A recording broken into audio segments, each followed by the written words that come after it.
پہلے بھی میں نے یہ بات کی, مجھے بار بار رہ کے یہ خیال آتا ہے کہ جن لوگوں تک یہ پیغام نہیں پہنچ سکتا, جن لوگوں تک یہ پیغام نہیں پہنچا ہے, اس میں ہماری تمام لوگوں کی کیا ذمہ داری ہے, کس طرح ان تک پیغام پہنچائیں, تاکہ اس حوالے سے بھی میرا خیال ہے کوئی ذمہ داری ہوتی ہوگی انسان کی. یقیناً ہے, خاص طور پر اس وقت ہم بیٹھے ہوئے دو طبقات سے تعلق ہے.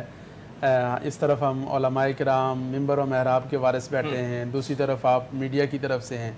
تو میں یہ سمجھتا ہوں کہ بنیادی طور پر 3 طبقات کی ذمہ داری ہے. نمبر 1 حکومت کی, ریاست کی, نمبر 2 علماء کرام کی, اور نمبر 3 میڈیا کی. ان تینوں طبقات کو اس حوالے سے محنت کرنی چاہیے, ماحول بنانا چاہیے, اپنا اپنا کردار ادا کرنا چاہیے. علماء کرام کا کردار اس اعتبار سے عام ہے کہ وہ ممبر و محراب کے وارث ہیں, 5 دفعہ لوگ ان کے پاس آتے ہیں, لوگ ان پر اعتماد کرتے ہیں, ان کی بات کو اہمیت دیتے ہیں. تو ہمارے ممبر و محراب سے جو روزہ ہے اس کے فضائل, اس کے اثرات, اس کے سماجی اثرات, خاص طور پر ہم روزے کے جو سماجی اثرات ہیں ان کو عموماً ہمارے یہاں ڈسکس نہیں کیا جاتا, اس کے جو فوائد ہیں ان پر زیادہ بات نہیں ہوتی. تو ہم اسے ذرا اہمیت کے ساتھ, اس کا جو فلسفہ ہے, مقاصد ہیں, اس کے آداب ہیں, اس کے جو تقاضے ہیں, اور روزے کی وجہ سے انسانی زندگی پر اور سماج پر جو اثرات مرتب ہوتے ہیں ان پر زیادہ سے زیادہ ممبر و محراب سے بات ہونی چاہیے. اور صرف ممبر و محراب سے جمعہ میں یا دروس میں نہیں, بلکہ ہر مجلس میں. آج کل ماشاءاللہ افطاری کی مجالس ہو رہی ہوتی ہیں, دروس قرآن کی ہو رہی ہوتی ہیں, اعتکاف میں لوگ بیٹھے ہوتے ہیں, ختم قرآن کریم کی محافل ہو رہی ہوتی ہیں. تو ماشاءاللہ رمضان المبارک کے مہینے میں ایک بڑا اچھا ماحول ہوتا ہے. علماء کرام کو چاہیے کہ وہ اپنی ذمہ داری سمجھتے ہوئے لوگوں میں شعور اجاگر کرنے کی محنت کریں, اور لوگوں کو زیادہ سے زیادہ علم دیں, تعلیم دیں, لوگوں کو کے اندر شعور اجاگر کریں, اور ان کو یہ بتائیں کہ روزہ کتنی اہمیت کا حامل ہے. دوسری جو بڑی ذمہ داری عائد ہوتی ہے بطور خاص, وہ میڈیا پر ہوتی ہے کہ میڈیا سے ہمیں بڑا ہی مثبت انداز سے اور وہ پیغام ملنا چاہیے کہ جو پیغام ہمارے معاشرے کی ضرورت ہے. آج بدقسمتی سے میڈیا نے بجائے اس کے کہ مثبت انداز سے معاشرے کے اندر شعور اجاگر کیا جائے, تھوڑا سا اس کو ایک مذاق والا اور ایک ایسا جس کو کہیں کہ لو و لعب والا یا کھیل تماشے والا اس کو رنگ دے دیا, جس کی وجہ سے پیمرا کو روزانہ نوٹس جاری کرنے پڑتے ہیں. اور پھر یہ ہے کہ متنازع چیزیں اور مختلف مکاتب فکر کے لوگوں کو بٹھا کر رمضان میں جب پوری قوم متوجہ ہے, وہ یہ چاہتی ہے کہ کوئی اللہ رسول کی, کوئی دین کی, کوئی آخرت کی فکر کی بات سنیں. ہمارے ہاں بدقسمتی سے یہ طرز عمل ہو گیا کہ ہم مختلف مکاتب فکر کے لوگوں کو بٹھا کر وہ چیزیں کہ جو بگاڑ پیدا کرتی ہیں, جو انتشار پیدا کرتی ہیں, ان کو ڈسکس کرتے ہیں. جبکہ بہت سارے ایسے لوگ ہیں کہ جن کا بہت اچھا طرز عمل ہے. مثال کے طور پر آپ مولانا طارق جمیل صاحب کی مثال لے سکتے ہیں. بگاڑ والی اگر آپ نے بات بھی کرنی ہے تو اس کا مثبت پہلو ہونا چاہیے. بگاڑ والی چیز کو بگاڑ کے لیے اگر آپ نے ڈسکس کرنا ہے, لوگوں کی نظر کے لیے کہ لوگ آپ کو دیکھیں, آپ اس کو پھیلائیں اور آپ کی بڑی واہ ہو, تو پھر میرا خیال ہے وہ ریٹنگ کے لیے اور دیگر مقاصد کے لیے جو ہو رہا ہے اس وقت خاص طور پر ہمیں اس پہلو پر بحثیت مجموعی, اور میں یہ سمجھتا ہوں بگاڑ والی چیزوں پہ بھی بات ہونی چاہیے نا, یقیناً ہونی چاہیے, لیکن اس ماحول میں ہونا چاہیے, اس کے ٹھیک کرنے کے لیے ہونی چاہیے. میں اس سے اتفاق کرتا ہوں.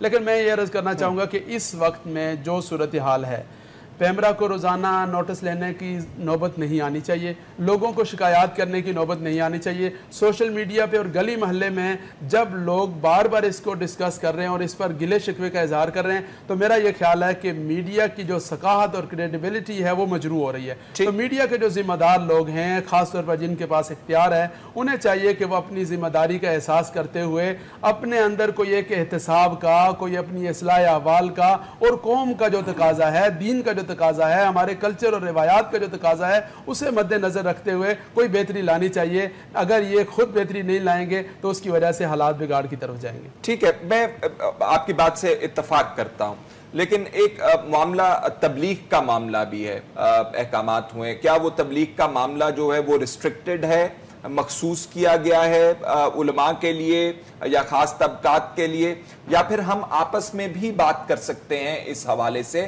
اپنے دوستوں سے بھی بات کر سکتے ہیں, اپنے عزیزوں سے بات کر سکتے ہیں, اپنے رشتہ داروں سے بات کر سکتے ہیں, اپنے بہن بھائیوں سے بات کر سکتے ہیں, اور انہیں اس حوالے سے ہم تنبیہ بھی کر سکتے ہیں, ان کو پیار سے بتا بھی سکتے ہیں, ان کو ان کے فضائل کے حوالے سے بھی ہم آگاہ کر سکتے ہیں. اس حوالے سے ہم بات کرنا چاہیں گے, لیکن ایک چھوٹی سی بریک لیتے ہیں ناظرین, اس کے بعد یہ بات کرتے ہیں. ساتھ رہیے گا.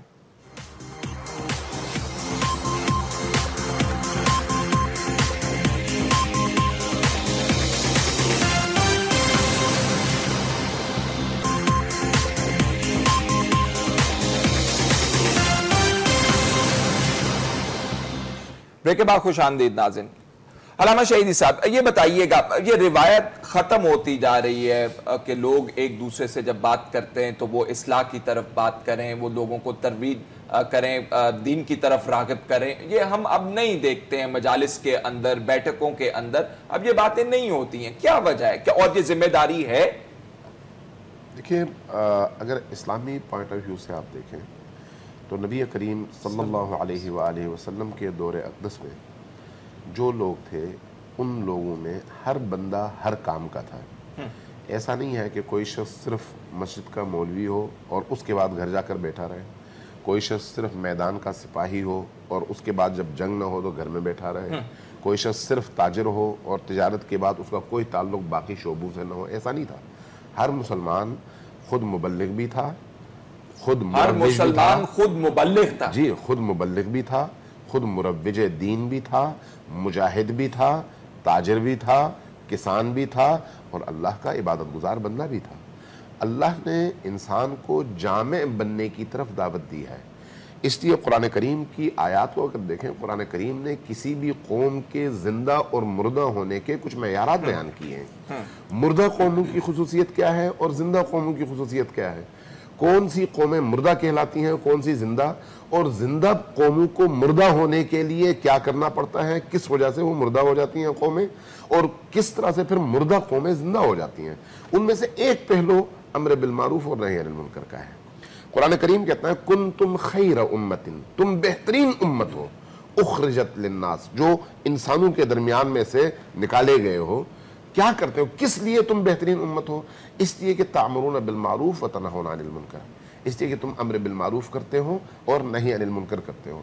امر بالمعروف کا کیا مطلب ہے؟ نیکیوں کا حکم دینا, نیکیوں کی طرف ترغیب دلانا, انسان کو فطرت کی طرف واپس بلانا, اچھائیوں کی ترغیب دینا. اچھائی اگر کہیں پر ہو تو اس کی حوصلہ افزائی کرنا, برائی ہو تو اس کی حوصلہ شکنی کرنا.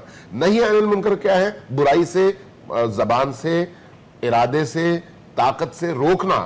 برائی سے روکنا بھی ایک امت ہونے کے ناطے امت کے افراد کی ذمہ داری ہے.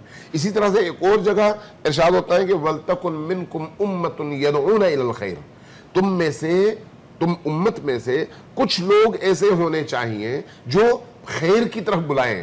باقی سب لوگ اگر یہ کام نہیں کر سکتے تو کچھ لوگوں کو ضرور اس کام کا بیڑا اٹھانا چاہیے.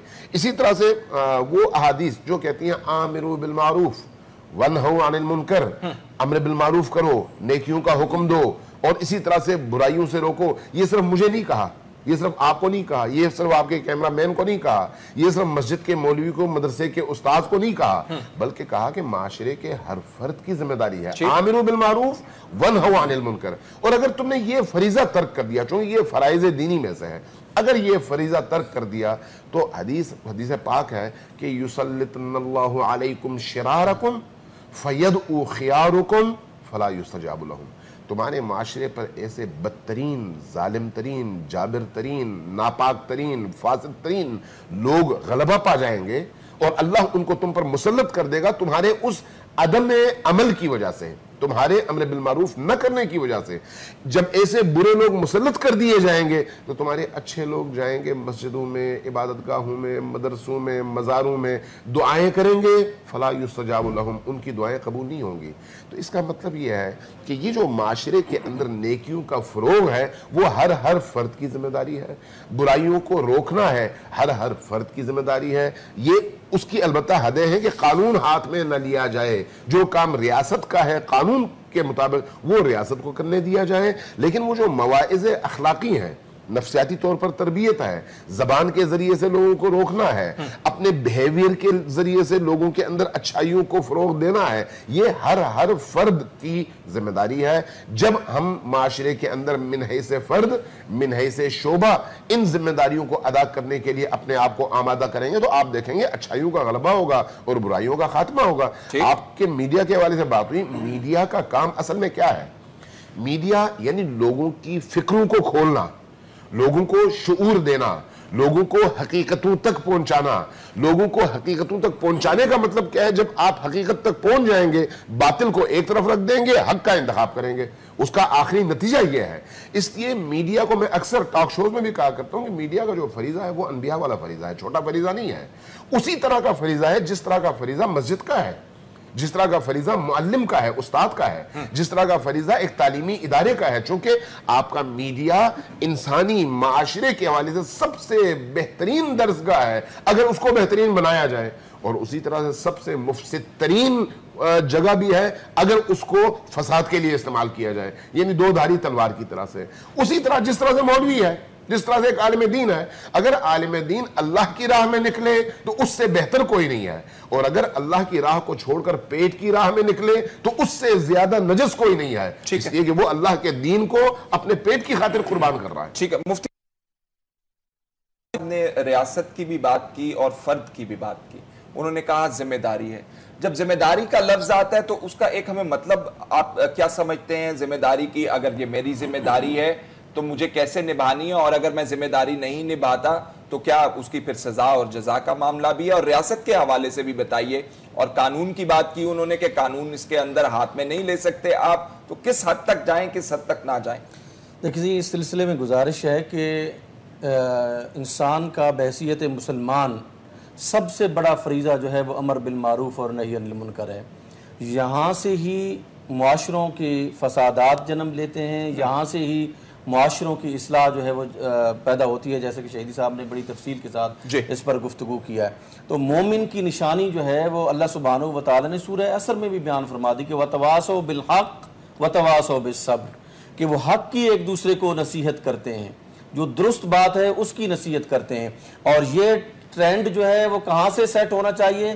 اس کی سب سے بڑی اور خوبصورت جگہ فرام دا ٹاپ ہے کہ ہمارے جو سیاسی قائدین ہیں, ہمارے جو حکمران ہیں, ان کو جو ہے وہ ایک ماڈل کے طور پر لوگوں کے سامنے پیش ہونا ہوگا. مجھے تو شہیدی صاحب کی بات رہ کے یاد آ رہی ہے کہ اللہ تعالیٰ مسلط کر دیتا ہے. جی بالکل بالکل درست ہے. تو یہ جو مجھے تو مسلط لگتے ہیں, مسلط ہے نا, یہ تو یہ بالکل مسلط ہے. ایسے حکمران جو ہے جو ہر روز کسی نئے سکینڈل میں جو ہے وہ پھنسے ہوتے ہیں. ایک سکینڈل نکلتا ہے پاناما کا, پھر دوسرا, پھر تیسرا, پھر چوتھا, پانچواں. تو یہ تسلط نہیں ہے تو اور کیا ہے؟ یہ ہمارے اور ریاست کو اس حوالے سے لوگوں کو کیا میسج دینا چاہیے؟ کیا وہ ریاست آپ کو یہ کام کرتا ہوا نظر آتی ہے؟ یہ ریاست کا پہلا کام یہ ہے کہ برائیوں کا خاتمہ کی جانب جو ہے وہ اپنے وسائل استعمال کرے اور اچھائیوں کے فروغ کے لیے کام کرے.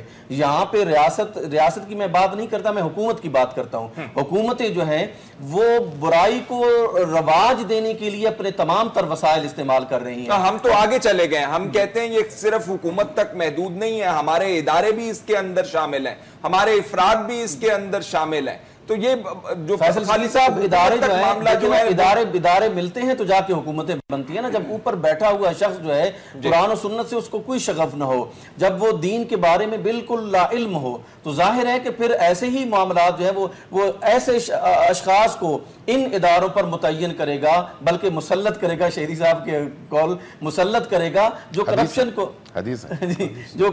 کو رواج دیں گے, جو برائی کو رواج دیں گے, جو غلط چیزوں کو رواج دیں گے. ایک نیک آدمی سے آپ یہ تصور نہیں کر سکتے کہ وہ برائی کی افزائش کے لیے جو ہے وہ کام کرے گا. ایک نیک آدمی سے جو ہے وہ تصور یہی کریں گے کہ وہ اچھائی کرے گا.